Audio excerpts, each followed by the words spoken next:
आज आपल्यासोबत नवनिर्वाचित असे खेतवाडी डी विभागातील प्रभाग क्रमांक 217चे नगरसेवक गौरव झवेरी आपल्यासोबत आहे। त्यांनी कामाचा धडाका सुरू केलेला आहे। ते आता खेतवाडी 13व्या गल्ली या ठिकाणी अंबे मातेच्या मंदिरामध्ये आलेले आहेत। इकडच्या जनतेने त्यांचं स्वागत केलेलं आहे। या ठिकाणी माननीय मंत्री लोढा साहेब देखील या ठिकाणी येऊन गेलेले आहेत। त्यांचा आशीर्वाद देखील या मंदिराच्या काही त्यांची समस्या असते त्याच्या बाबतीत असतो। या ठिकाणी आपण आल्याला आपल्याला कसं वाटलं? हे खूप जागरूक देवस्थान आहे।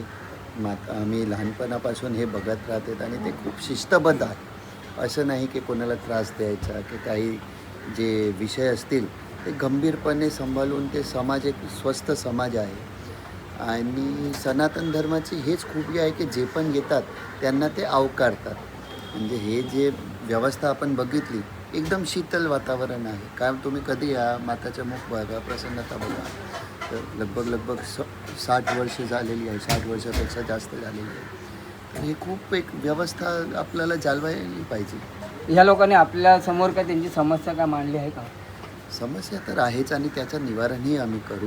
काय समस्या ते चर्चेचा विषय नाही, ते आपण एकत्र मिळून त्याचं समाधान करू। नुकतेच आता आपले महापौर तावडे मॅडम बसलेले आहेत आणि त्यांनी कोर्टाच्या आदेशाप्रमाणे जे अनधिकृत वाले आहेत, बांगलादेशाचे जे कोणी असेल त्यांच्यावर धडक कारवाई केलेली आहे। पण मी खूप वर्षापासून जे खेतवाडी असू दे, सिप्पी टँक असू दे, गोलदेऊळ असू दे, हा आजूबाजूचा जो परिसर आहे, 2 चाकी ज्या हातगाड्या असतात, मेटल मार्केट या ठिकाणी जास्त आहे। त्यामुळे का नाही वाहतूक कोंडी खूप मोठ्या प्रमाणामध्ये या गिरगावमध्ये होते। त्या संदर्भात आपण काय बोलू?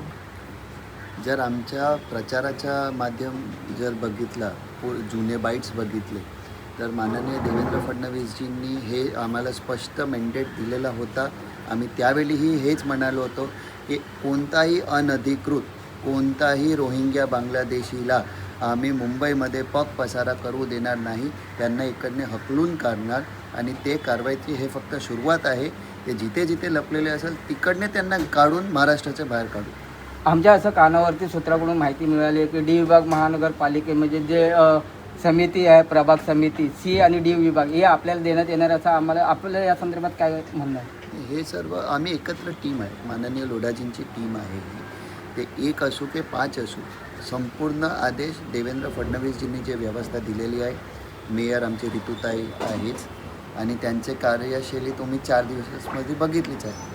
तेचप्रमाणे मलबार हिलमध्ये संपूर्ण सी आणि डी विभागमध्येही आम्ही तेच दक्षताने काम करणार आणि हे आमच्या कर्तव्य आहे। हे होते रोकटोक आपल्यासोबत नवनिर्वाचित गौरव झवेरी साहेब यांनी रोकटोक सांगितलेलं की येणाऱ्या काळामध्ये आम्ही जनतेचे जितक्या समस्या असतील त्या आम्ही सोडवण्याचा पूर्णपणे प्रयत्न करणार। पाहत राहा 24 दिव्य महाराष्ट्र न्यूज मुंबई। ह्या ठिकाणी आपल्यासोबत श्री दुर्गा परमेश्वरी मंदिर समितीच्या काही महिला आहेत, सेवक आहेत। आपण या मंदिरा संदर्भामध्ये जरा आम्हाला माहिती द्या आमच्या प्रेक्षकांना। दुर्गा परमेश्वरी पूजा समिती आमचं मंडळ हे 58 वर्ष जुनं आहे। या मंडळाच्या आम्ही सगळ्या महिला कार्यकर्त्या आहेत। या वहिनी या कुलाब्यावरून येतात। ह्यांची 4थी पिढी या देवळात आता येते। मला स्वतःला 20-25 वर्ष झाले मी इथे येते। ही मंदिराची मुलगीच आहे।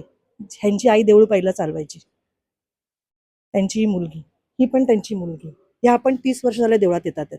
म्हणजे हे जुनं देऊळ आहे खूप। आणि आमच्या देवळामध्ये देवीची प्राण प्रतिष्ठान डिसेंबर महिन्यात आहे। मोठ्या प्रमाणात प्रोग्राम होणार आहे। 5-1 हजार पब्लिक येणार आहे। हे खूप जागृत देवीचं या ठिकाणी मंदिर आहे आणि या ठिकाणी कल्लोटी देवीचं देखील इथे स्थान आहे। त्या संदर्भात काय बोलणार? कलिकोटी देवी म्हणजे माझी आई। म्हणजे आज मी जी आहे रेश्मा जगदीश मंगळूरकर, आज तिच्यामुळेच मी एवढी उभी आहे। अजून तुम्ही काय सांगणार महात्मा या मंदिरा संदर्भात? आमचा जन्मच इथे झाला। आमचा जन्म व्हायच्या आधीच देऊळ खूप आधीपासून आहे। आई बाबांनी हे केलेलं स्थान आहे आणि आज आता आमचं पुढचं जनरेशन हे सांभाळतायत। तर आमची अपेक्षा आहे की अजून लोकांनी इथे भक्त लोकांनी येऊन या जागृत देवस्थानला अजून प्रसिद्ध करावं, ही आमची विनंती आहे मनापासून। दक्षिण मुंबई में साउथ इंडिया में ये ज्यादा है, लेकिन ये बम्बई में साउथ इंडियन लोगों के जो भक्तगण है वो यहाँ आने चाहिए। इसलिए आप जो भक्तगण है उनको आप क्या कहेंगे? मैं इतना ही कहूंगी कि वो यहाँ पे आए हमारे माता जी का बहुत ही प्रचिति है, तो आके यहाँ पे उनके दर्शन ले लें, हम खुद को मालूम पड़ेगा कि कितना प्रचिति है करके। आणि यांनी आमच्या इथे पर्टिक्युलर साऊथ इंडियन लोक नाही, ऑल ओव्हर लोक येतात. गुजराती, मराठी, ब्राह्मण सगळ्या जातीची लोक आमच्या देवळात येतात. ह्यांच्या म्हणण्यानुसार ह्या ठिकाणी जागृत देवीचं स्थान आहे. ज्या कोणाला समस्या असतील, आस्था असेल, त्यांनी खेतवाडी 13वी गल्ली मुंबई या ठिकाणी यावे. पाहत राहा 24 दिव्य महाराष्ट्र न्यूज मुंबई.